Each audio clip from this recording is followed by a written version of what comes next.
Hello, assalamu alaikum সবাইকে। This is Sanji from Signature by Sanji. Welcome করছি আমার Thailand সিরিজের পার্ট 4 এ, যেখানে আমরা আইল্যান্ড ট্রিপে গিয়েছিলাম, আইল্যান্ড হপিং যেটাকে বলা হয়।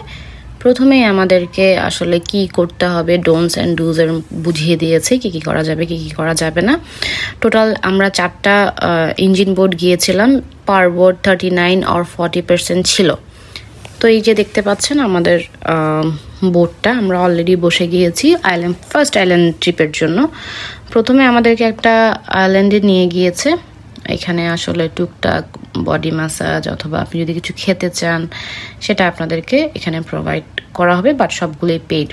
আর একটু ইনফরমেশন দিয়ে রাখি, সেটা হচ্ছে এখানে আমরা যে আইল্যান্ড হপিংয়ে যে ট্রিপটা নিয়েছি সেটার মূল্য হচ্ছে 1700 বাত। আর হচ্ছে এটা 1400 থেকে 1700 বা 2000-এর মধ্যে আপ ডাউন করে। এটা সিজন ওয়াইজ, আপনাদেরকে অবশ্যই বুঝে নিতে হবে বা দামাদামি করে নিতে হবে। আর এই প্যাকেজের সাথে ইনক্লুডেড হচ্ছে সারাদিনের খাওয়া দাওয়া, একবেলা হচ্ছে সকালের স্ন্যাক্স, 11টার দিকে লাঞ্চ অ্যান্ড বিকালের স্ন্যাক্স, এই 3 বেলার খাবার প্রোভাইড করা হবে। যেহেতু অনেক গরম ছিল, আমরা কিছুই করতে পারছিলাম না, ফরেনার যারা ছিল তারা সুইমিং করছিল বা সামথিং, আমরা ড্রিঙ্কস খেয়ে নেক্সট আইল্যান্ড ট্রিপে চলে গিয়েছি। এখান থেকে আমরা চলে গেছে আমাদের একটা বিচে নিয়ে গেছে, যেখানে হচ্ছে আসলে সবাই কায়াকিং করে স্কুবা করে, স্নোরক্লিং করে। সো এখানে আমরা চলে গিয়েছিলাম। এখানে আমাদেরকে বড় বোট থেকে ছোট একটা লং টেল বোটে শিফট করেছে। ওখান থেকে যেখানে পানি একটু কম, ওখানে সবাইকে সুযোগ করে দিচ্ছে মাছদের সাথে সুইম করার জন্য। এখানের পানিগুলো অনেক ক্রিস্টাল ক্লিয়ার।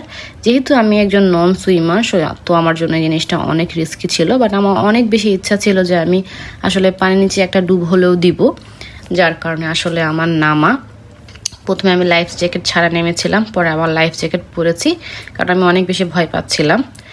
বাট এটা আমার ভুল ডিসিশন ছিল যে লাইফ জ্যাকেট পরে নামাটা। দেখেন আমি রশিটা ধরে দাঁড়িয়ে আছি। এখানে আর মানুষ আসে আসলে সুইম করার জন্য, কারণ এখানের পানির নিচের ভিউগুলো অনেক বেশি সুন্দর। আপনাদেরকে একটু পরে দেখাবো যে মাছদের সাথে মানুষ কীভাবে সুইম করে। আর এই হচ্ছে পানির নিচের ভিউ। আমি সামান্য একটা ডুব দিতে পেরেছি, তাও 1 সেকেন্ডের জন্য, তাও ভয়ে আমি উঠে গিয়েছি, আমি পারিনি। আর আমার পাশের মেয়েগুলো দেখেন দিব্যি, কিন্তু ওরা কোনো কিছু ছাড়াই সুইম করে যাচ্ছে।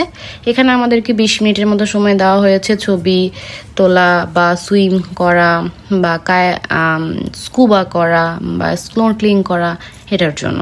সো আমি যেহেতু করতে পারিনি, আমি উঠে গিয়েছি। বিশেষ করে আমি এই ভিউটার সাথে একটা ভিডিও করার জন্য আমি নেমেছিলাম, যেটা আমার পক্ষে পসিবল হয়নি। পরে আমি একটা অ্যাকশন ক্যামেরা দিয়ে শুধুমাত্র হচ্ছে ভিউটা নিয়েছি, যে পানির নিচে আসলে মাছগুলো কেমন। মানুষজন অনেকেই ছিল যারা হচ্ছে মাছগুলোর সাথে অ্যাকচুয়ালি ভিডিও করছিল। ব্যাড লাক, বাট আমাকে খুব তাড়াতাড়ি সুইমিং শিখতে হবে। আমি অনেক চেষ্টা করেছি, কিন্তু সুইমিংয়ে আমি কেন যেন পারি না, আমার ওয়াটার ফোবিয়া কাজ করে। বাট এই ভিউ দেখে আসার পরে আমি বলেছি নেক্সট টাইম আমি কোথাও গেলে অবশ্যই সুইমিং শিখে যাব। সো এরপরে আমরা নেক্সট আইল্যান্ড ট্রিপে যাব। এর মধ্যে আমাদের আরেকটু সময় দিয়েছে উপরে উঠে ছবি তোলার জন্য। Just look at the view, অসাধারণ, মারাত্মক সুন্দর। আসলে আল্লাহ সৃষ্টি যে কি পরিমাণ সুন্দর, এটা আসলে কোনোভাবে বলে বোঝানো সম্ভব না। এগুলো সবই ন্যাচারাল বিউটি, অনেক সুন্দর পানি, একদম পরিবেশ, পাহাড়, এভরিথিং, মানে সুবহানাল্লাহ, খুবই সুন্দর। সো আপনারা যারা গিয়েছেন তারা অলরেডি জানেন, আর জাননি তারা অবশ্যই জানতে পারলেন যে আপনারা একটা আইল্যান্ড হপিংয়ে কী কী করতে পারবেন। আমাদের নেক্সট আইল্যান্ড হচ্ছে মায়া বে, যেটা হচ্ছে এই আইল্যান্ড, বিশেষ করে ফিফি আইল্যান্ড যে আইল্যান্ড হপিং আছে তার মধ্যে one of the best popular একটা প্লেস। এই জন্য দেখতেই পাচ্ছেন যে পরিমাণ মানুষ এখানে আছে, হাঁটার জায়গা নেই। সো এখানে আমাদেরকে যে ট্যুর প্যাকেজের মাধ্যমে আমরা এসেছি, ওখান থেকে আমাদেরকে বলে দেওয়া হয়েছে 45 মিনিটসের মধ্যে আমাদেরকে মায়া বে থেকে ব্যাক করতে হবে, কারণ অনেকটুকু পথ হেঁটে যেতে হয়। ওখানে ছবি টবি তুলে আবার অনেকটুকু পথ হেঁটে আসতে হয়। এটা হচ্ছে হোয়াইট স্যান্ড মায়া বে। এটা একসময় এখানে সুইমিং করা যেত, বাট বেশ কয়েক বছর ধরে এখানে সুইমিংটা আসলে বন্ধ করে দেওয়া হয়েছে। এখানে আপনি শুধু যেতে পারবেন, ছবি তুলতে পারবেন, আবার চলে আসতে হবে। সো এই জায়গাটা হচ্ছে আপনারা হয়তো অনেকেই চিনে থাকবেন যখন আমি মেইন প্লেসে যাব। ভারতীয় মুভি যেটা কাহুনা পেয়ার হেড, যে থিম সং, যে মেইন সংটা, এখানে আসলে শ্যুট করা হয়েছিল। প্লাস এখানে একটা হলিউড মুভিও শ্যুট করা হয়েছিল, নামটা আমার ঠিক এখন মনে পড়ছে না। তো আমি আসলে যেহেতু ভিজে গিয়েছিলাম, চেঞ্জ করে মায়াবে যে বিচটা সেটার পথে রওনা হলাম। অলরেডি দেখতে পাচ্ছেন যে কি পরিমাণ মানুষ, 2 লেন করে দেওয়া হয়েছে, এরপরেও 2 লেনই ভর্তি। আর আসলে রিলস আর বাস্তবে খুবই ডিফারেন্ট। আপনি হয়তো বিভিন্ন ভিডিওতে দেখতে পাবেন যে মানুষ একদমই কম, কারণ বাস্তবে এমন না, বাস্তবে আসলে অনেক মানুষই ছিল। সো এখান থেকে হেঁটে যেতে আপনার মিনিমাম সময় লাগবে হাতে 7 থেকে 8 মিনিট। আর এটা হচ্ছে এন্ট্রি, যে ওয়েলকাম টু মায়াবে লেখা। সো অলরেডি আমরা চলে আসছি মায়াবে বিচে, যেটার বালিগুলো অনেক বেশি সুন্দর, অনেক বেশি সুন্দর, অনেক বেশি সুন্দর। আর দেখতেই পাচ্ছেন মানুষের জন্য আসলে ছবি তোলা যাচ্ছে না, এইগুলো এমন, বাট আপনাকে সিস্টেম করে ছবি তুলে নিতে হবে, কেউ আপনার জন্য জায়গা করে দিবে না। তো আমাদের যাওয়া এবং আসাতেই আসলে অনেক টাইম চলে যাচ্ছিল, তো আমরা কয়েকটা ছবি তুলে ওখান থেকে আমরা আবার ব্যাক করছি।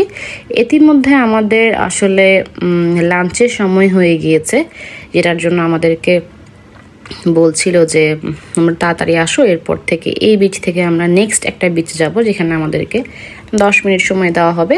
এরপরে আমাদেরকে ফিফি আইল্যান্ড নিয়ে যাওয়া হবে, ওখানে আমাদের লাঞ্চের ব্যবস্থা করা হয়েছে। সো আমরা যাচ্ছি, আমাদেরকে আবার বলে দিয়েছে আমরা যদি সময় মতো না পৌঁছাই তাহলে আমাদেরকে ছাড়াই বোট ছেড়ে দেবে। সো সেই টেনশনটাও মাথার মধ্যে ছিল, বেশিক্ষণ সময় কাটাতে পারিনি, যদিও আরও একটু সময় কাটানোর ইচ্ছা ছিল, কারণ বিচটা আসলেই অনেক বেশি সুন্দর ছিল। সো আপনাদেরকে রেকমেন্ড করবো, আপনারা যারা যাবেন মায়াবেতে একটু তাড়াতাড়ি করে যাবেন এবং ছবি তুলতে চাইবেন, কারণ আসলে সিরিয়াল থাকে অনেক ছবির। ওখানে একটা মায়াবের একটা বোর্ড দেওয়া আছে যেখানে বসে আসলে ছবি তোলা যায়, সেটা আমি অ্যাডজাস্ট করতে পারিনি। এটা খুবই ফেমাস সিগনেচার একটা জায়গা।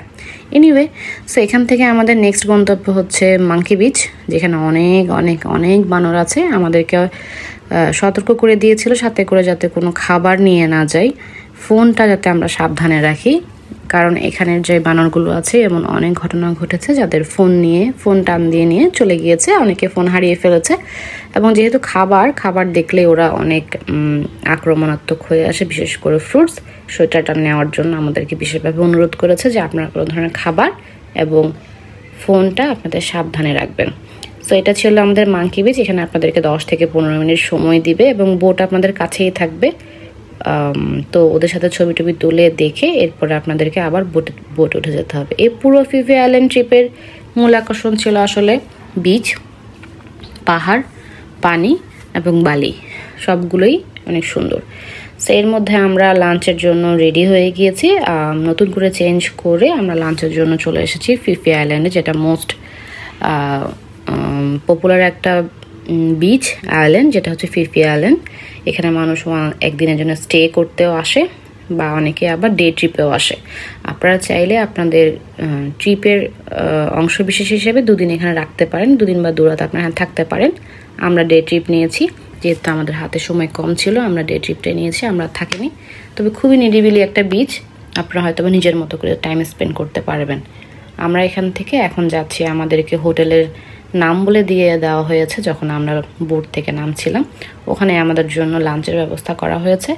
2 ধরনের খাবার আছে, একটা হচ্ছে চাইনিজ, একটা হচ্ছে বাঙালি। বাঙালি ইন এ সেন্স ইন্ডিয়ান বা মুসলিম বলা হয়, বিশেষ করে আসলে ইন্ডিয়ান বলে না, ওরা বলে হচ্ছে মুসলিম ফুড। 2 ধরনের খাবারের ব্যবস্থা করা আছে, চাইনিজ অ্যান্ড মুসলিম ফুড। আমরা যারা একটু এই সাইডে আছি বা মুসলমান, আমরা মুসলিম ফুডটাকে আসলে প্রেফার করি। মুসলিম ফুডটা কুক করা হয়ও মুসলমানদের মাধ্যমে। এই যে দেখতে পাচ্ছেন অলরেডি 2 পাশে 2 ধরনের খাবার সার্ভ করা আছে।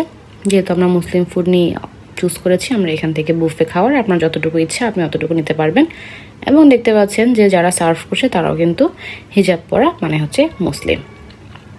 তো এর মধ্যেই আমাদের খাওয়া দাওয়া শেষ হয়ে গেছে, আমরা খেয়েছি। খাবারের টেস্ট যদি বলতে চাই, আমার কাছে খুব একটা ভালো লাগেনি আসলে। সারাদিন অনেক বেশি ঘোরাঘুরির পরে আসলে ভেবেছিলাম খাবার অনেক বেশি ভালো লাগবে বা অনেক টেস্টি হবে বা অনেক খেতে পারবো, সেই তুলনায় আমি আসলে তেমন একটা খেতে পারিনি। সত্যি কথা বলতে থাইল্যান্ডে আসলে মানুষজন অনেক খাওয়া দাওয়া করে, অনেক খাওয়ার প্রশংসা শুনতে পাই, কিন্তু আমি যেন থাইল্যান্ড ট্রিপে খেতেই পারিনি।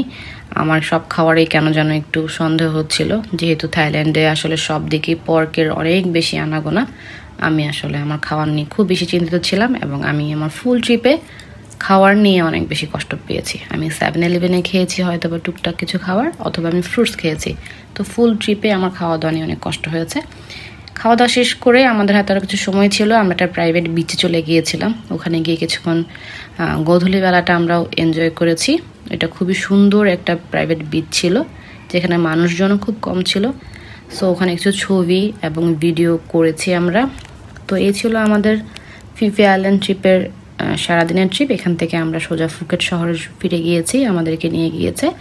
যাওয়ার সময় যে ট্রিপটা ছিল, মানে যে রাস্তাটা ছিল, আমাদের খুব বেশি এনজয় করেছি। তো সবাইকে এখান পর্যন্ত আল্লাহ হাফেজ। সবাইকে নেক্সট বার দেখা হবে। আল্লাহ হাফেজ।